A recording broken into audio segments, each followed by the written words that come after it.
this is Melody with Realty Executives Main Street, and living in the South is great. We, try to take people at their word, but in 2023, that is hard to do because sadly not everybody has the best intentions.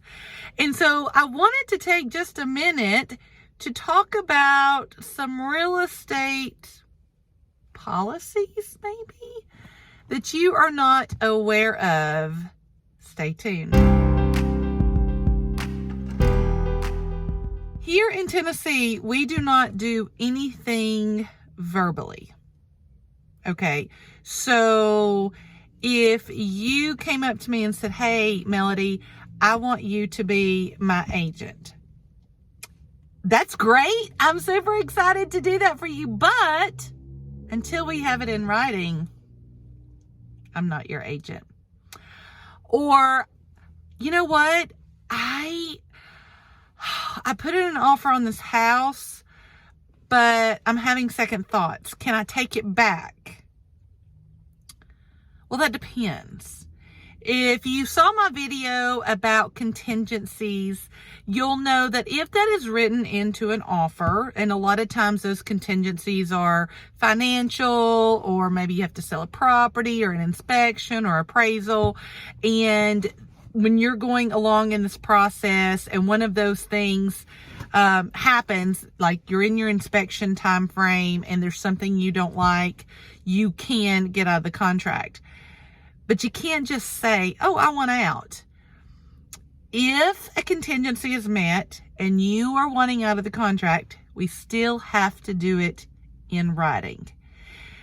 Let's say, for example, you are in a contract to buy a house.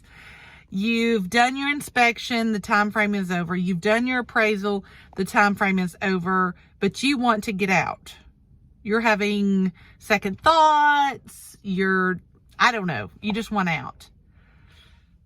That's not so easy because, see, we have this wonderful thing called earnest money. Some people call it good faith money, but basically it's almost like a small down payment that you are basically giving to the title company or to one of the realty brokerages to hold until closing. It's kind of like your little financial portion of a commitment. But if you've met all of the contingencies and there is no more time for a contingency to happen and you want out of the contract, you can get out of the contract, but you will not get your earnest money back most of the time. Now, there are exceptions, but most of the time that's not going to happen. So everything that we do has to be in writing. When you want to hire an agent, it has to be done in writing. When you have an inspection and you have some things that you found out about that you want to get repaired or whatever, it has to be in writing. If you want to get a termite inspection, that report has to be in writing. So Tennessee is not one of these verbal states. Everything that we do in real estate has to be in writing. And you might say, seriously? But think about it. It's one of the biggest financial investments that you will make in your life. So you doggone tootin', you want to get that in writing. And a lot of times in real estate, we'll do digital signing. However, please ask your agent for hard copies of anything that you sign, so you will have that record for yourself and you can go over it and review anything that you want to. And any agent would be more than happy to provide those for you. But just so you know,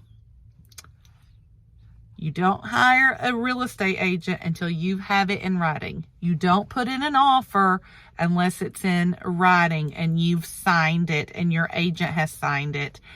It is not an offer just by calling somebody and saying, hey, how much would you take $200,000 for this? No, it has to be in writing. Okay. So if nothing else you get from this video, please know that everything in real estate in Tennessee is in writing. Until next time.